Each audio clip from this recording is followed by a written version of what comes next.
ایک حدیث قدسی ہے، اللہ پاک فرماتے ہیں میں کہیں نہیں سما سکتا مگر بندہ مومن کے دل میں. اور جب اللہ تعالیٰ انہیں اپنی یاد کی توفیق عطا فرماتے ہیں، ان کا ایک قلبی تعلق اللہ کی ذات سے جڑ جاتا ہے، تو جو انوار اور برکات ان کے قلوب پر اللہ کی طرف سے نازل ہوتی ہیں، اللہ پاک انہیں علم لدنی بھی عطا فرما دیتے ہیں اور انہیں اللہ کی ذات اور صفات کی معرفت بھی نصیب ہو جاتی. اسی لیے مولانا عبد الرحمن جامیہ مولانا روم انہوں نے فرمایا تھا، علم حق در علم صوفی گم شود، ای سخن کے باور مردم شود، گفتائے او گفتائے اللہ بود، گرچ از حلقوم عبداللہ بود. کہ اللہ تعالیٰ جب ان بندوں کو اپنی معرفت عطا فرماتے ہیں تو ایک مشہور حدیث مبارکہ بھی ہے جس میں اللہ پاک نے فرمایا، وہ چونکہ وقت کم ہے میں اشارہ کر کے آگے چل رہا ہوں کہ اللہ پاک فرماتے ہیں میں ان کے ہاتھ بن جاتا ہوں، ان کے پاؤں بن جاتا ہوں. اللہ پاک اللہ اپنے بندوں کے یہ اوصاف بیان فرماتا ہے.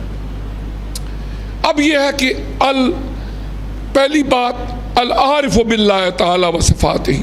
دوسری چیز المواظب علی الطاعات، جن کاموں کا اللہ تعالیٰ نے کرنے کا حکم دیا ہے ان کو باقاعدگی کے ساتھ کرتے ہیں، شریعت اسلامیہ کی مکمل پابندی رکھتے ہیں، اسوہ رسول صلی اللہ علیہ وسلم کو اپناتے ہیں، اور جتنا کوئی بندہ آقا علیہ السلام کی سنتوں پر عمل کرتا چلا جاتا ہے اللہ تعالیٰ اس کے روحانی درجات بلند کرتے چلے جاتے ہیں.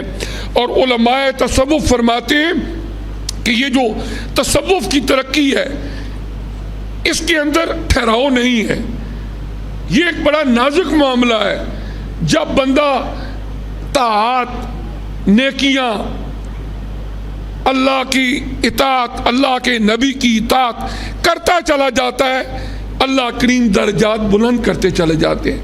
اگر خدا نہ خواستہ وہ اس کو چھوڑ دے، نماز کی پابندی نہ کرے، زبان پر کنٹرول نہ کرے، یاوہ گوئی کرے، کوئی بندہ اپنے اخلاق کو نہ سنوارے، تو وہی بندہ اس کے وہ درجات نیچے آنے شروع ہو جاتے.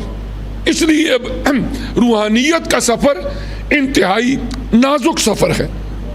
المواظب علی الطاعات المجتنب عن المعاصی، اور وہ جن کو ولی اللہ کا ٹائٹل دیا جاتا ہے وہ خط المقدور کوشش کرتے ہیں کہ گناہوں سے بچا جائے، گناہوں سے اپنے آپ کو بچاتے ہیں، اللہ اور اس کے رسول کی نافرمانی والے اعمال سے اپنے آپ کو بچاتے ہیں.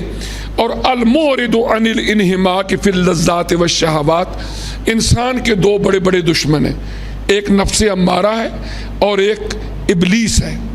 یہ دونوں انویزیبل ہیں، ہر وقت انسان کو گمراہ کرنے کی کوشش کرتے ہیں، انسان کو لذتوں میں اور شہوتوں میں مبتلا کرنے کی کوشش کرتی ہے کہ یہ بندہ اللہ کے رستے سے ہٹ جائے.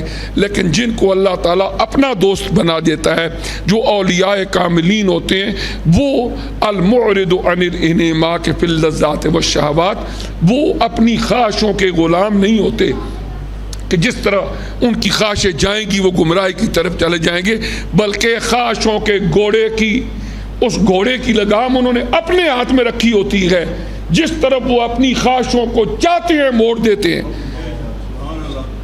لیکن یہ ہے ان اولیاء کرام کی جو ہمارے نصاب تعلیم کے اندر بھی کتابیں پڑھائی جاتی ہیں، عقائد سکھائے جاتے ہیں عقیدے کے طور پر کہ ولی کامل ہوتا کون ہے.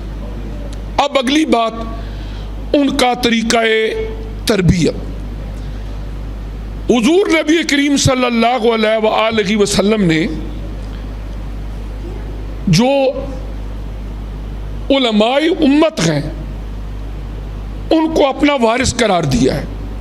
حضرت شاہ ولی اللہ محدث دہلوی رحمۃ اللہ علیہ فرماتے ہیں کہ صرف ظاہری تعلیم ہی آپ کا ورثہ نہیں، بلکہ ایک تعلیمات نبوت ہیں اور ایک برکات نبوت ہیں. اور جس بندے کو یہ دونوں نصیب ہوتی ہیں وہی حقیقی معنوں کے اندر آقا علیہ السلام کی وراثت کا حق ادا کرتا ہے۔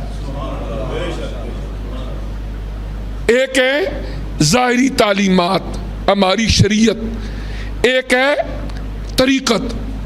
طریقت اور شریعت، ایک ہاتھ میں شریعت ہو ایک ہاتھ میں طریقت ہو، پھر ہی جا کے وہ بندہ حقیقی معنوں کے اندر حضور علیہ الصلوۃ والسلام کا علمی وارث بنتا ہے۔ اور پھر آقا علیہ السلام کی جو تعلیمات نبوت ہیں وہ ان گنت بے شمار، قرآن پاک، احادیث مبارکہ، ان کے اندر 4 کیٹیگریز بنتی ہیں: ایمانیات، عبادات، اخلاقیات اور معاملات۔